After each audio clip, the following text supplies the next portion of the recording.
Police महानिरीक्षक अपराध राहुल प्रकाश ने पुलिस अन्वेषण भवन में अधिकारियों की बैठक ली। बैठक में उन्होंने अपराध नियंत्रण के लिए आवश्यक दिशा निर्देश दिए। बैठक में सबसे ज्यादा इस बात पर चर्चा हुई कि जो संगठित गिरोह हैं, साइबर ठगी के मामले हैं, उन पर नियंत्रण रखा जाए और अपराधियों को किसी भी स्थिति में नहीं छोड़ा जाए। मीटिंग के बाद पत्रकारों से बातचीत करते हुए उन्होंने कहा कि डीजीपी उमेश मिश्रा ने संगठित अपराधों पर रोकथाम के लिए राजस्थान में जीरो टॉलरेंस की नीति अपनाई है। इसके अलावा एडीजीपी क्राइम दिनेश एनएम ने जब से कार्यभार संभाला है तब से ऐसे अपराधों को रोकने के लिए पूरा काम किया जा रहा है। गैंगवार को रोकने पर पुलिस का पूरा फोकस है। पुलिस की मिलीभगत के सवाल पर उन्होंने कहा कि ऐसे पुलिस वालों के खिलाफ कार्रवाई सतत रूप से चालू है और जो भी मिलीभगत सामने आती है उसके खिलाफ कार्रवाई होती है। जैसा कि आप सभी लोग देख रहे हैं कि हमारे DGP sir Shri Umesh Mishra sir का क्राइम और विशेषकर ऑर्गेनाइज्ड क्राइम जो है, जो गैंग्स हैं या एक्सटॉर्शन कॉल देने वाली गैंग्स हैं, उनके प्रति ज़ीरो टॉलरेंस की नीति है। और जब से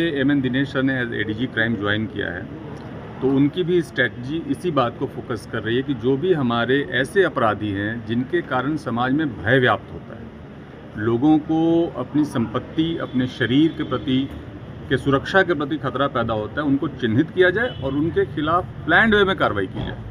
उस बात के लिए जो हमारे फोकस एरिया है उसमें अलवर एक बहुत महत्वपूर्ण ज़िला है, भिवाड़ी बहुत महत्वपूर्ण ज़िला है और इसके अलावा भी जो जो इम्पोर्टेंट ज़िले हैं उन सभी में बारी बारी से एमएन दिनेश सर भी विजिट कर रहे हैं और हम लोग भी वहाँ पर जा रहे हैं और साथ में उनके साथ वीसी के थ्रू भी लगातार चर्चा चल रही है।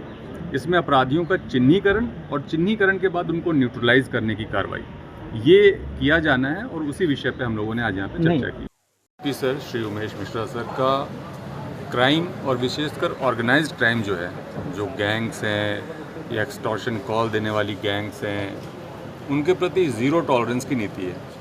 और जब से एमएन दिनेश सर ने एज एडीजी क्राइम ज्वाइन किया है तो उनकी भी स्ट्रेटजी इसी बात को फोकस कर रही है कि जो भी हमारे ऐसे अपराधी हैं जिनके कारण समाज में भय व्याप्त होता है, लोगों को अपनी संपत्ति, अपने शरीर के प्रति के सुरक्षा के प्रति खतरा पैदा होता है, उनको चिन्हित किया जाए और उनके खिलाफ प्लान्ड वे में कार्रवाई की जाए।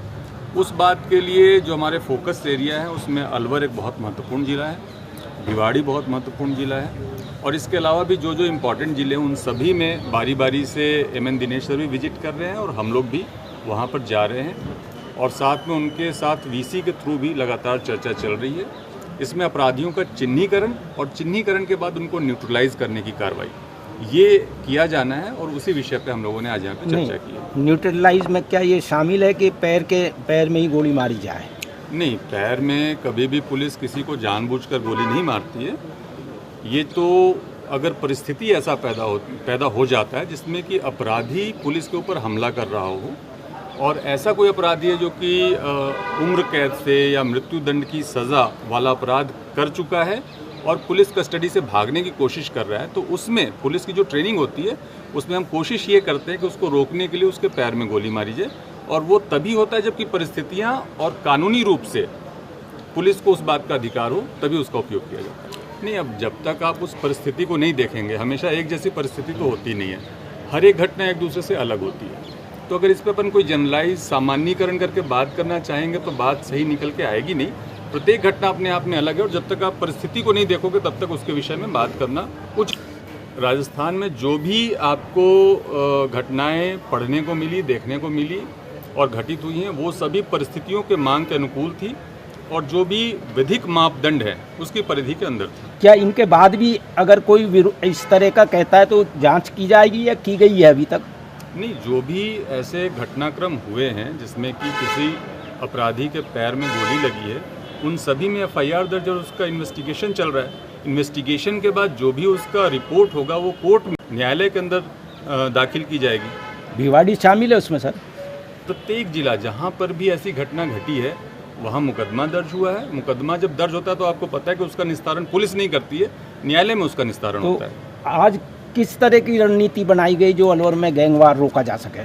आज तो मुख्य तौर पे हमारा फोकस था कि ऐसे अपराधी जो बार बार अपराध करते हैं और संगठित तौर पे अपराध करते हैं, जैसे आपके इलिसिट आर्म्स के डीलर्स हैं या एक्सटॉर्शन कॉल करने वाले हैं, हाईवे रॉबरी करने वाले हैं, साइबर क्राइम करने वाले हैं, इनको चिन्हित किया जाए, इनकी लिस्टिंग हो और फिर उनको न्यूट्रलाइज करने के लिए योजना बने। ये तो एक लगातार चलने वाली प्रक्रिया है और आपने देखा हो कि अभी तक भी प्रत्येक वर्ष में कई पुलिसकर्मी जो हैं उनके खिलाफ विभागीय कार्रवाई होती है, इवन बर्खास्त भी किए जाते हैं। तो मिलीभगत करने वालों को बर्दाश्त कतई नहीं किया